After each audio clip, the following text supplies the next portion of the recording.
Hi all, welcome to part 10 of the T-72AV build. We're nearly there. We've probably got another 2 parts after this, so yeah, thanks for bearing with me. I'm dealing with, in this one, the filter that I've put on top, and also I've used some MIG oil brushes to change the colour of some of the blocks, the RA blocks, to give it a bit of depth and make it look a bit different. So this is where we got to. And I'm going to do this in 2 parts. You may have noticed that I might have already pin washed this as well, but I was editing the video and realised these were too long, and I don't want to bore you all. So look, if you can see here, that's where I've used some of the oil brushes on the different bricks, just to give it a little bit more tonal contrast. And also I've put the filter on. I'll put a before and after at the beginning of the video to show you what it looks like before you see me yabbering on here. So yeah, I'm quite pleased with that. What do you guys all think? Sort of thing. It's taking a while, hasn't it? And this is the stuff I use. So the odorless thinner is really important for most of the MIG stuff. You don't have to use turpentine. The green for grey green is the filter that I used. I tried to use a tan one first, but it just didn't quite do it. If you ever use filters, and it's even in 1/35th, do it on the bottom of the tank first, because no one's going to notice there if you get it wrong. You can wipe them off, but it's just best, isn't it? Because you don't want to put a filter on, you know, you're going, oh, I know, I've just done this paint job that's taken me hours, let's get a filter, whap, whap, and then you're there with a, oh. So if you do it on the bottom, it doesn't matter. You can wipe it off, and I can show you that. I show you that in this video. So make sure as well that these aren't old. If you've had one of these knocking about for 6 months to a year and it's been opened, they have a tendency, it's not MIG's fault, it's just paint, they have a tendency to separate out the pigment from the thinner. And no matter how much you mix it up, the pigment comes out as grainy. It looks like little bits of non-glitter glitter. And that's when you start having problems with these filters. If a lot of people say you get brush lines and stuff, you've got to remember these are a glaze. You mustn't work it with the paintbrush, because then you will get lines. You literally just have to put it on and then try your best to leave it alone. But also make sure that these are mixed properly and they're not old. Personally, I would advise you get a new one of these if you've had it for more than 6 months, because you don't want to spoil your whole model because the paint's gone a bit funny. Or you can make them yourself with enamel thinner and enamel paint, but these are just easier to do. You can just buy them, can't you? So there's that, and I get this from the Tank Museum, so I get a 10% discount. I also use a shop called S&M Stuff. This is not sponsorship. It's just a nice company. I don't know anything for free from them. And then this is the oil brusher that I use. Now, it's the first time I've really used these, and they're really, really good. I used to do the old-fashioned way of just sticking oil paint on a bit of card to let the oil, wait around for ages for the oil to come out, and then use it.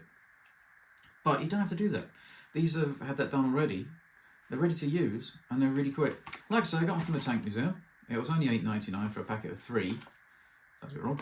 And you get 3 different green colours. So it's olive green, filled green, and dark green. I've only used this one. I might, when I have a look at it, I might mix some of these up and try and do another couple of yellow blocks with them in a different colour. I don't know, might do. So that's what I'm dealing with in this episode, part 10. And yes, and the enamel thinner works with the oil brush as well. You don't need turpentine. So there we go. So we got this. Let's crack on, and then the next episode of this, the next part of this will be part 11. I'm good at this counting, aren't I? And that'll deal with the pin washes that you can sort of already see, but I'll do another intro for that. Look, have a nice day, and I'll see you soon. Hi everybody. I'm going to put the filter on top of this now. I was going to use MIG's tan for yellow green, but I'm not going to, because little tip, if you're not sure about what filter to use, just do it on the bottom of the tank. If you do it on the bottom of the tank, no one can see it and you get an idea what it looks like. That's not going to work. So instead, what I'm going to do is I'm going to use green for grey green, which I suppose is slightly grey green, isn't it? Think about it. And I think it will be a better colour for it from what I wanted. So we'll give it a go. It's going to be a bit interesting with the ERA bricks. We'll see what happens. And I'll do it very lightly on it. Anyway, do a bit of it and show you how to do it. Quickie, you can just literally just get some enamel thinner, because this top coat is lacquer paint from Tamiya with gloss coat on it. Different type of paint, you can just wipe it off. So if it didn't work on a bomb you don't like it, we can still even get rid of it. Yeah? Anyway. Sorry, that's a bit bitty, isn't it? Should have thought of that. Now, can you see the difference? The other stuff here, sorry folks, here was the tan one. It looks too much like dust to me. I just want to filter. I'll put dust on later. This is the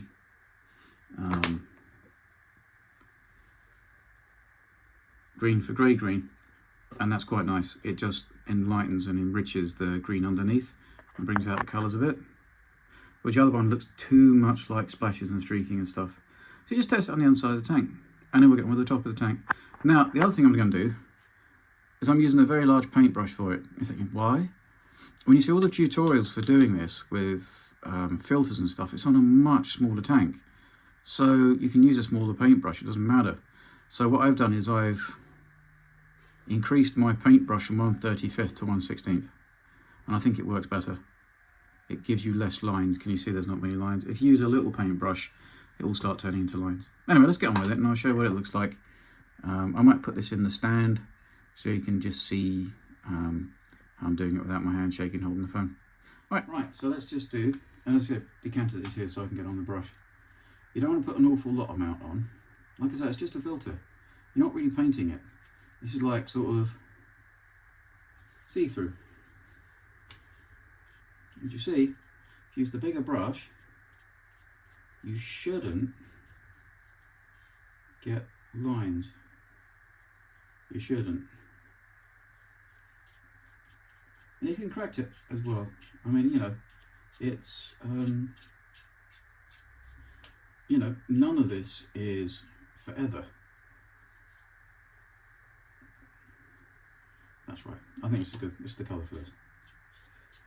You don't usually do the back sides of the wheels. You can see there's not many lines, and I've loaded the brush. That's it. I haven't put anything on yet. I can correct there. If you do get some lines, it really doesn't matter, because it's streaking, isn't it? There we go. And you can see here, just, yeah. So do you see that, you know, I just tidied that up a bit. That's all. It's got the filter on. You just got to remember, this is not a wash, it's a filter. So it's uniform. And you making it as uniform as you like. You know, if you wanted to, you could put a bit more,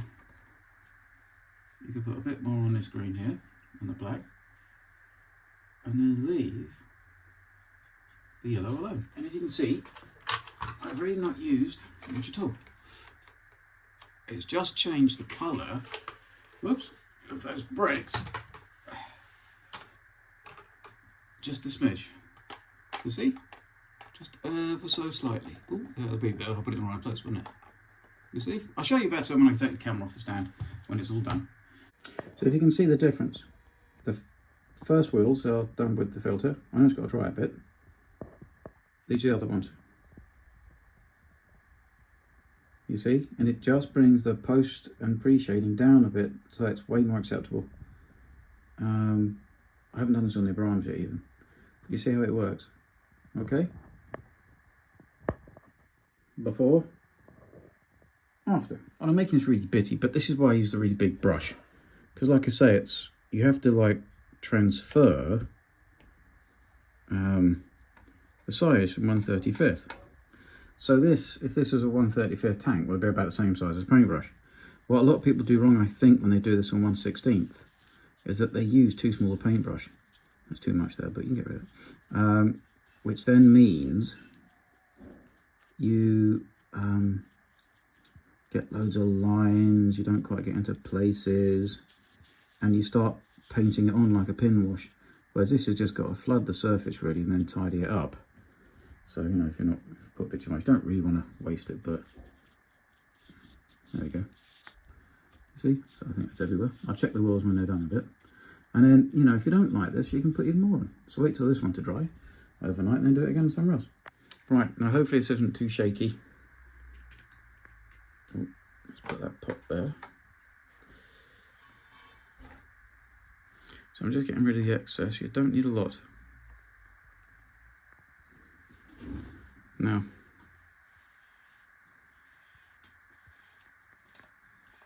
and then you work it.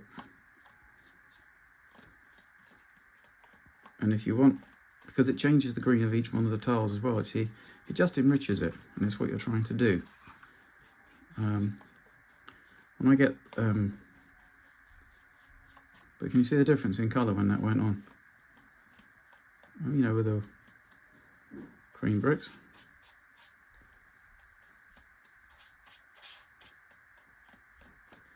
You know, you can change it. So it's Sunday. See? There. There. Do you see it? Just enriches the surface. Sort of thing. Anyway, right. I'll leave you alone. Right, so this is with the filter fully on it. Do you see it was semi-gloss, but now it's matte because the enamel filters do turn them quite matte. So it's fine. There's still a bit of glossiness to it, but that's okay. I guess if you still want it semi, you could always varnish over it again. But you see it's just toned down the colours and it's blended all of that camouflage together. It looks a lot less stark. And then with weathering and chipping, it should work even more, sort of thing. So I'm quite pleased with that. I always do like, and MIG's stuff is always cool. I know AK do them as well. The one thing I will say is, make sure that when you're using the filter, that if it's a long job, you keep the filter nice and fluid. Because what can happen is the enamel thinners evaporate off, and then the filter starts getting thicker and thicker until it starts turning into paint. You don't want that. You literally want it as thin as water, and it just goes over the top like a very, very fine film, because otherwise you'll start doing it and then you'll start working it, and that's when you start getting lines and stuff in it. When you start getting brush marks, it's because the filter has become too thick. And if you think it's too thin, doesn't matter, let it dry and then put another one on. You can just build it up and up and up and up, it's fine.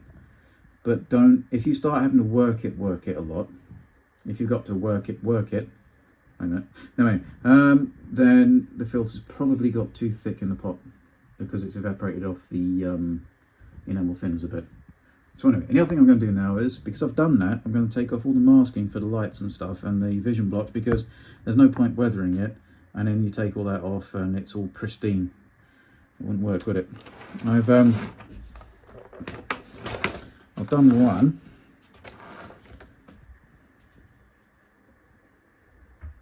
So there's the rear light. I've got to find out where my photo etch went for it. Anyway, see you in a bit.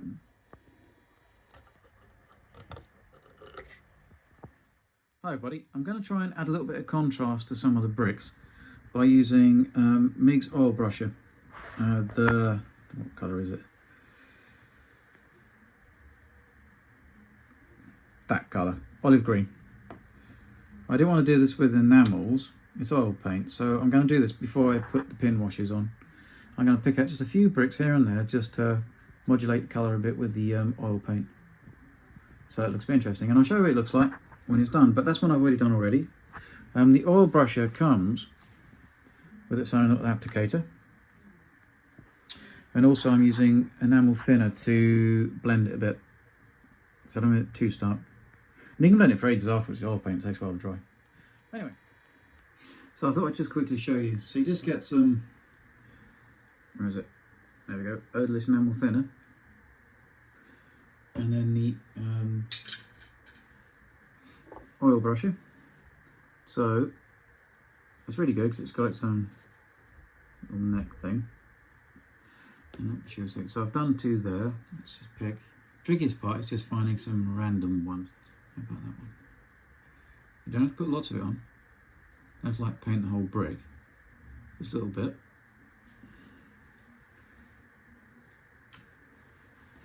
Then you just blend it. for the enamel thinners.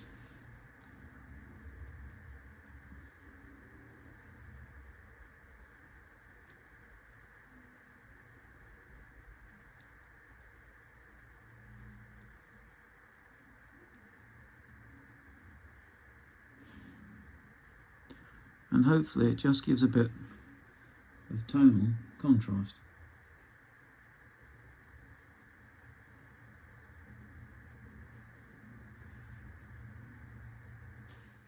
Right, so there we are with some of the ERA blocks with the olive green.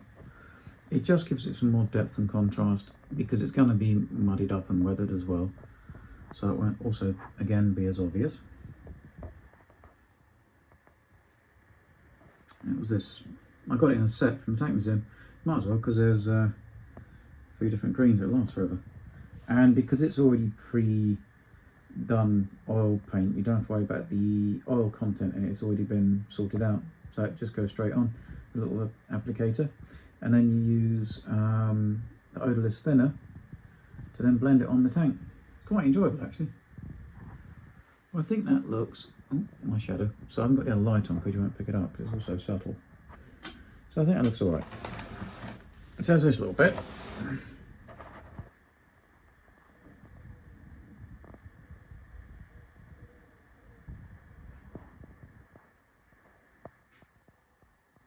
Like that. And the next bit is going to be MIG dark wash. Thanks for watching, and I'll see you in part 11. Have a lovely week.